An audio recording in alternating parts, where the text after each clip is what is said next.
अदा, मेरा पहला सवाल आप ही से है।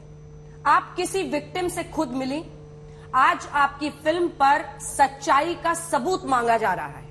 क्या सबूत है आपके पास? क्या रिसर्च आपने की? क्या आप किसी विक्टिम से मिली जिससे यह साबित हो कि आप सच्ची कहानी बता रही हैं? जी, मैं विक्टिम से भी मिली हूँ एंड सुदीप्तो सर ने 7 साल से रिसर्च किया है ये सब्जेक्ट पे। So he has put all his proof for us ये शूट स्टार्ट होने से पहले। And I feel very sad कि लोग प्रूफ मांग रहे हैं लड़कियों की लाइफ्स के बारे में, जो we are talking about girls, उनका पेन, जो लोग फोर्सफुली मैनिपुलेटेड कन्वर्जन से गई है सीरिया, जो सुसाइड बॉम्बर बनने के लिए या सेक्स स्लेव बनने के लिए। एंड उनकी कहानी आई एम श्योर जब आप पूरी फिल्म देखेंगे आपको भी दिखेगा what all they have gone through. और यहाँ हम लोग लाइक एक नंबर के लिए लड़ रहे हैं कि इतने सारे। मैं सोचती हूँ कि अगर आप ये शालिनी की कहानी भी देखें और उसकी फ्रेंड्स की कहानी भी देखें तो आपको वो पेन महसूस होगा। सो सबूत दो, अगर लोगों को सबूत चाहिए please come and watch the film, because सब सबूत है वहाँ पे। अगर विपुल जी, ये फिल्म क्यों बनाई आपने?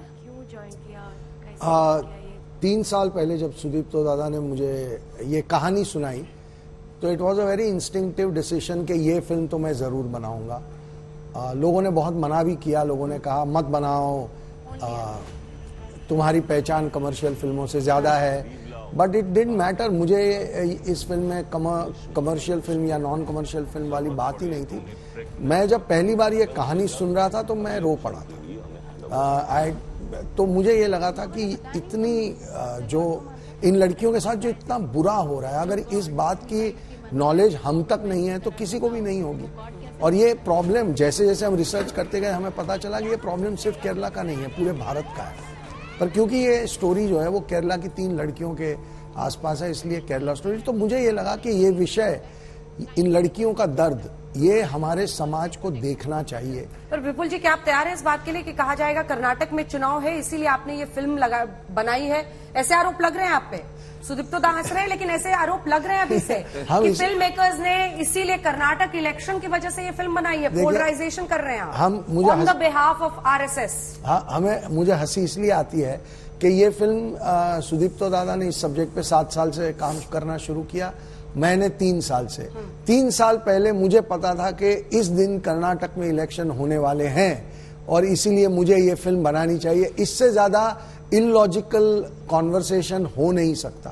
अब सुदीप्तो दा, मैं आपके पास आ रही हूं क्योंकि आपके कंधों पर है इस फिल्म को हकीकत के करीब साबित करने की जिम्मेदारी। जी मुझे आपकी रिसर्च में आप कैसे ये जान पाए कि इतनी लड़कियों के साथ ये केरल में हो रहा है, और क्या ऐसी क्या बड़ी बातें आप बताएंगे जिससे हमारी ऑडियंस कन्विंस हो? आप छोड़िए उन लोगों को जो सिर्फ अपनी पॉलिटिक्स साधने के लिए शायद टारगेट कर रहे हैं, बट ऑडियंस को तो कन्विंस करना पड़ेगा ना। ऑडियंस को कैसे कन्विंस करेंगे? क्या फैक्ट्स हैं आपके पास? मैं आपको 2 इंसिडेंट्स बता दूं तो आपको समझ में आ जाएगा कि कोई भी सेंसेबल इंसान, पर्टिकुलरली वो अगर फिल्म मेकर हो, तो फिल्म बनाने की इच्छा उसी वक्त जाहिर हो जाता है। एक लड़की की कहानी थी हदिया करके। उस लड़की ने 19 साल की बच्ची थी, वो एक ट्रैप में फंस गई थी और उसकी कन्वर्शन हो जाता है, शादी हो जाता है। 15 दिन के अंदर उसको पता चल जाता है, ये मैं 2014 की कहानी बता रहा हूँ। 15 दिन के अंदर उसको पता चल जाता है कि वो बहुत बड़ा एक ट्रैप में फंस गई और उसमें वहां से बाहर निकलना है कुछ लोगों की मदद से। ये मैं त्रिवेंद्रम शहर की बात कर रहा हूँ। वो बाहर आ जाती है और उसका रिकन्वर्शन होता है, मतलब वो वापस हिंदुइज्म ले लेती है। और उस समय पे प्रेस, सरकारी सिस्टम, पुलिस उसके पीछे भाग रही थी उसके सच्चाई जानने के लिए। तो वो लड़की एक शाम को उसके माँ बाप को कन्विंस करके, वो कसरगोड के गांव से थी, वहां पे वो सोचती है कि अगर त्रिवेंद्रम से दूर चले जाएंगे तो ये लोग पीछे नहीं करेंगे। वो साइकोलॉजिकली बहुत ज्यादा एक बुरे हाल पे थी। वो जब सुबह पहुंचती है वहां पे, जाके देखती है उसके गांव में उसके घर को जला दिया गया। तो आपको उस लड़की की ये जो इंसिडेंस था, ये पहला इंसिडेंस है जो मुझे ये महसूस कराए कि there is something major, something wrong happening to the society there. उसके बाद वहां से मैंने जर्नी शुरू की। उसके बाद मैंने एक दो करते करते करीबन 500 550 केसेस को स्टडी किया। आपने स्टडी किया है 550? मैं पर्सनली स्टडी आपके किया। पास मेरी कैमरा पेपर प्रूफ है उनका?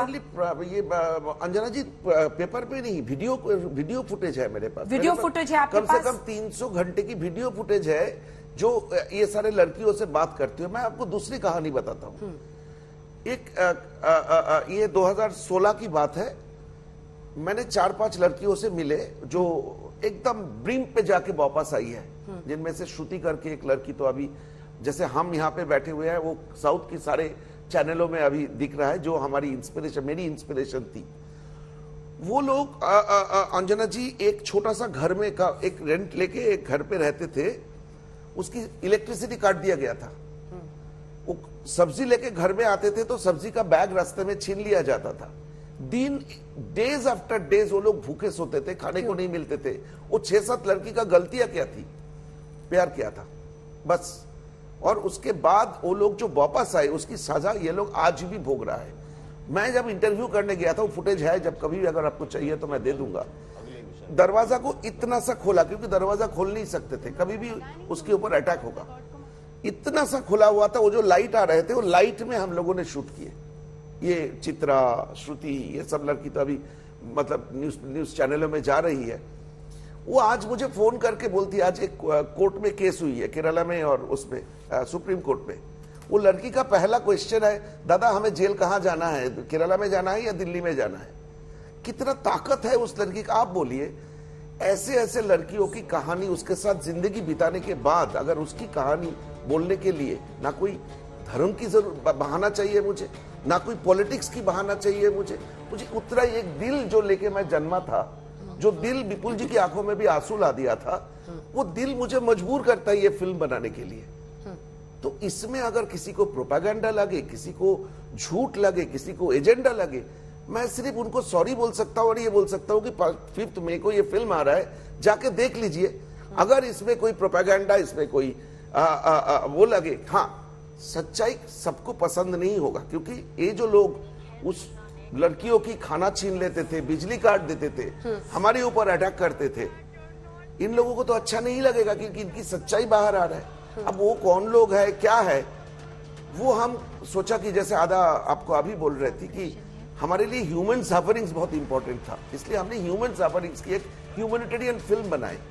हमने वो नहीं देखा। और सरकार को हमारे फिल्म से अगर कोई मैसेज मिले कि ये है परपिट्रेटर, और ये सब इन लोगों ने हमें सिखाया कि आतंकवाद की कोई धर्म नहीं होता है, लेकिन जब केरला की नाम आता है तो आतंकवाद बोलते ही कुछ धर्म के लोग खड़े हो जाते हैं कि हमने इनको डिस्क्रेडिट कर रहे हैं।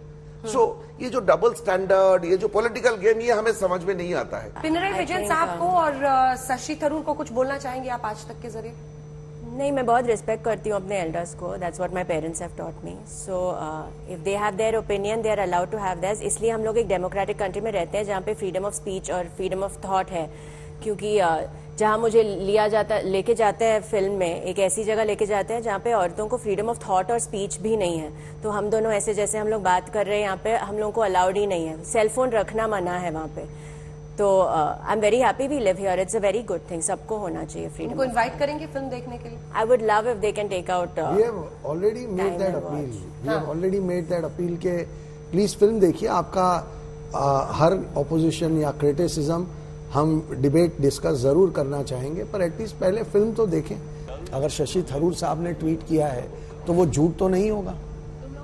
सो हमें ये सारे ट्वीट्स हमने तब भी देखे थे, और हमारे लिए तो वो वन मोर रीजन थे कि अगर शशि थरूर साहब कह रहे हैं तो ये बात तो हमें और जोर से और वजन से कहनी अब वो क्यों पलट रहे हैं ऐसे, क्या लगता है? ये मेरी समझ के बाहर है। हम पॉलिटिशियन नहीं है, और पॉलिटिक्स में कौन क्यों क्या करता है ये आप हमको समझाएं, क्योंकि हमारी समझ के बाहर है। हम फिल्म वाले लोग हैं। 2 लाइन में अब आप तीनों से एक, व्हाट इज दैट पार्ट, वो कौन सा हिस्सा था या कौन सी स्टोरी थी या कौन सी किसी प्रोटैगनिस्ट की लाइन थी जिसने आपको इतना मूव कर दिया कि आपने खुद कहा कि आपके आंख में आंसू आ गए थे?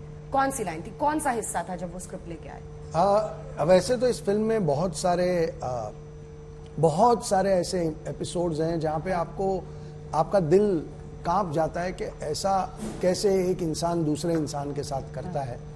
बट इन पर्टिकुलर जब मुझे दादा जब सुना रहे थे हाँ। कि एक ऑर्गेनाइज्ड प्लान के तहत एक लड़की को कैसे डराया जाए, तो वो जब मार्केट या किसी शॉपिंग मॉल में जाती है तो एक ऑर्गेनाइज तरीके से उस पर अटैक करके मोलेस्ट किया जाता है, जो सीन हमारी फिल्म में भी है, आप ट्रेलर में भी देख रही हैं। हाँ। और वो मोलेस्टेशन के बाद एक लड़की जो कि उसकी दोस्त है, वो उसके कान में आके या उसको बैठ के गले लगा के बोलती है कि देख, अगर तूने हिजाब पहना होता ना तो तेरे साथ ऐसा नहीं होता। हिजाब पहनी हुई किसी भी लड़की के साथ मोलेस्टेशन या रेप या नहीं होता। मैं ये सुन के काम किया। अगर ऐसी कोई एक लाइन या दो लाइन आप हाँ बहुत है, बट सिंस सब लोग अभी प्रूफ मांग रहे हैं, नाउ आई नो कि एक सीन है फिल्म में जहाँ पे एक कैरेक्टर वो बोलती है कि मुझे 15 लोगों ने रेप किया है, रोज 15 लड़कों के बाद मुझे आई लॉस्ट काउंट ऑफ कितने और थे, एंड देन उससे प्रूफ मांगा जाता है, दैट प्रूफ कैसे, how do I believe you कि तुम्हारा रेप हुआ था, मुझे कैसे पता कि 15 लोग ने रेप किया था, कैसे प्रूफ करो। तो नाउ आई नो कि प्रूफ हमें ये नंबर का प्रूफ पूछ रहे हैं, पर वो लड़की को कैसे फील हुआ होगा, वो that scene I feel now जब भी हम लोग प्रमोशंस के मेरे लिए सबसे इम्पोर्टेंट पॉइंट है, हमारी फिल्म में एक कैरेक्टर है गीतांजलि, हाँ। जो सुसाइड कर चुकी थी ठीक है। ब्लैकमेल की तहत, जब वो सीरिया जाने के लिए मना कर दिया था। जब उसकी माँ से मिले थे, ma'am I am getting goosebump, I am really getting emotional. उसकी माँ बोलती है किसी ने हमें मदद नहीं की, किसी ने नहीं आया, कोई पॉलिटिशियन नहीं आया मदद करने के लिए, लेकिन अगर आप फिल्म बनाएंगे ना, उस फिल्म में मेरी बेटी को जिसने मारा है उसको फोटो दिखा दीजिएगा। बस यही था मेरे लिए trigger point. I am sorry. आप तीनों का बहुत धन्यवाद हमारे साथ जुड़ने के लिए। इतना तो साफ है कि भावुक तरीके से, भावनात्मक तरीके से आप लोगों का जुड़ाव है इन कहानियों से, और तीनों की यही गुजारिश है कि फिल्म देखिए फिर फैसला कीजिए।